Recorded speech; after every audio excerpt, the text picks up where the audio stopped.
I've been living in this bayou all my life. My family come here way, way back. It's a nice place, the bayou. She can be peaceful and quiet, except when the hurricane come. Wind, water, and rain like you wouldn't believe. So we build a levee to keep the flood water out. But sometimes even the levee don't work. The last time a hurricane come through, these houses get 8 or 7 feet of water in them. But we fixed that now. We building a new, higher levee. That's my job. I work on the crew to build the levee. I built lots of levees before, but this one gonna be different. Some fellows come down here and say they got a better way to do it. They're gonna use Tensar. They joke and say they're gonna show us how to walk on water. They don't know this old bayou. This old bayou is tough. When you live in South Louisiana, hurricane tidal surge is something you have to deal with on an annual basis. My name is Chip Cahill. I'm the president of the West Jefferson Levee District. We're building a $300 million project to protect billions of dollars of property south of New Orleans. One of the problems we have with this project is that we have to build levees where there are areas of very poor soil stability. That's where the Tensar geogrid comes in. We used this in our project and it was very successful. We're going to tell you a little bit about that now. Soil conditions here are truly tough. Some would say impossible. More water than soil. After rain, a man can sink to his waist. Construction's almost impossible. In fact, it's common to lay 20-foot thicknesses of fill to achieve a crest elevation of 10 feet. A technique that can build a firm foundation here will work anywhere, from the easiest to the most difficult sites, even those that were considered economically undevelopable. We came here to prove that Tensar geogrids can meet the challenges of even the toughest soil conditions. The first task we faced was building an access road from the old levee to the new levee site. The site had already been cleared of trees using a crane mounted on a wide-track swamp buggy.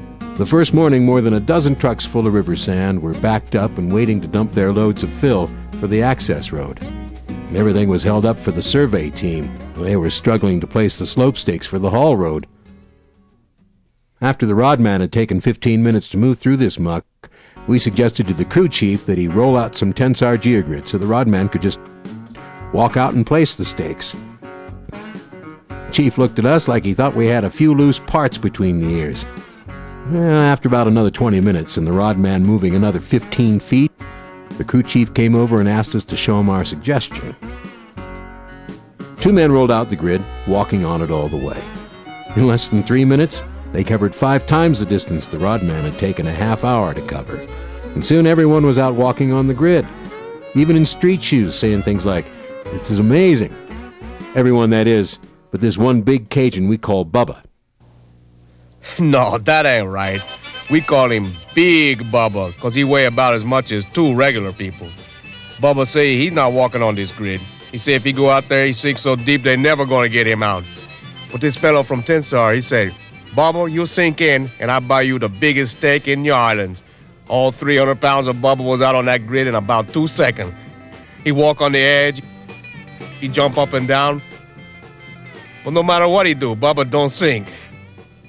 That Tensar passed the Bubba test. From that point on, it was easy.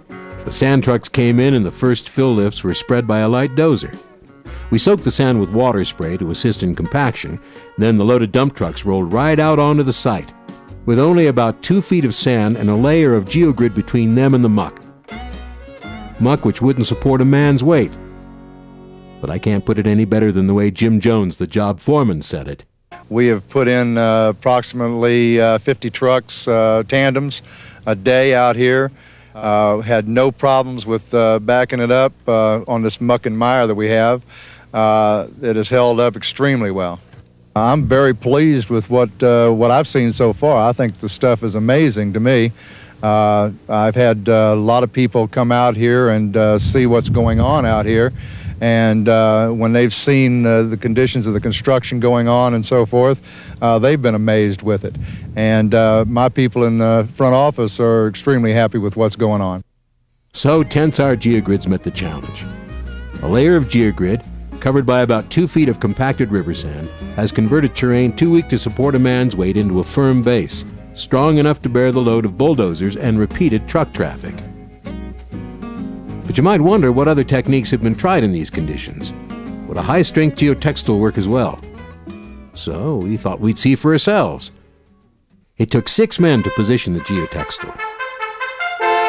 Rolling it out straight was almost impossible. And in the really soft areas, the crew found themselves in a bit of difficulty.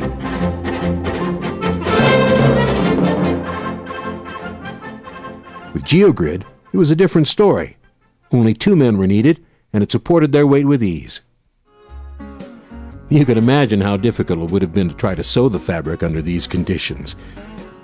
On the actual levee construction, 1 man could position the grid, 2 roll it out and overlap it. Unlike geotextile, no sewing is required. As the actual embankment for the levee was raised, Tensar geogrids were used to reinforce the embankment, allowing for steeper side slopes and a 40% reduction in levee width. The conventional design called for a 224-foot wide levee. By reinforcing with Tensar geogrids, the levee width was reduced to 136 feet. The result was a savings of 100,000 cubic yards of fill per running mile. And settlement of the geogrid reinforced levee has averaged less than 30% of what would be expected if it had been built by conventional techniques. So, a higher levee and a better measure of flood protection is maintained with less labor, materials, and man-hours. Not counting the savings and right-of-way requirements, fill savings alone have been estimated by the state to approach $700,000 per running mile of levee. But hold on here. You're probably thinking, how can one be sure that the sand and bayou mud aren't intermixing? Well, we saw for ourselves, even in the worst-case scenario after some heavy rains. But what about after repeated truck traffic? The excavation for this settlement plate gave us an opportunity to look. There's no contamination of black bayou mud within the light brown sand all the way down to the Tensar geogrid.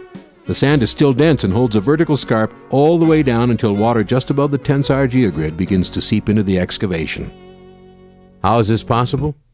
The answer lies in the combined and simultaneous effect of pressure reduction, particle confinement, and particle filtration. Pressure reduction. Pressure reduction is made possible by the snowshoe-like stiffness of Tensar geogrid, be it under a man's weight or beneath heavy equipment. Less pressure means less water force to dislodge fine particles. Particle confinement. Much like these billiard balls are confined at their base and thus stabilized under an applied vertical load by this setup rack, aggregate fill particles are confined and stabilized by Tensar geogrid. Confinement ensures that openings are fixed and predictable in size, an essential requirement of filtration.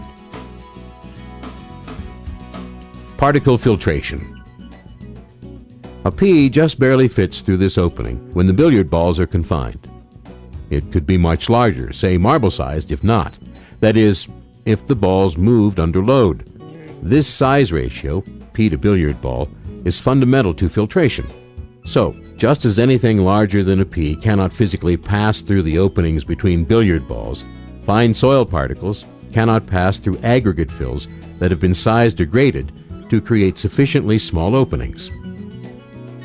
Fortunately, design aids and assistance in applying them are readily available to help one make informed decisions about reinforcement, separation, and filtration. Put simply, Tensar geogrids provide tremendous value in any construction over soft soil. By distributing the load over a wider area, confining the fill and improving compaction, Tensar geogrids speed construction, saving as much as 50% of the labor cost and equipment time. Improve site access and reduce downtime. Reduce fill requirements and allow the use in many cases of inexpensive locally available fills rather than precisely graded aggregates. And the Tensar engineered advantage extends beyond the construction phase of structures built over soft soil. It applies to long-term serviceability performance too. Westminster Levee, situated in the heart of the West Jefferson Levee District, continues to outperform all other comparable structures in the district, both in terms of total and differential settlement.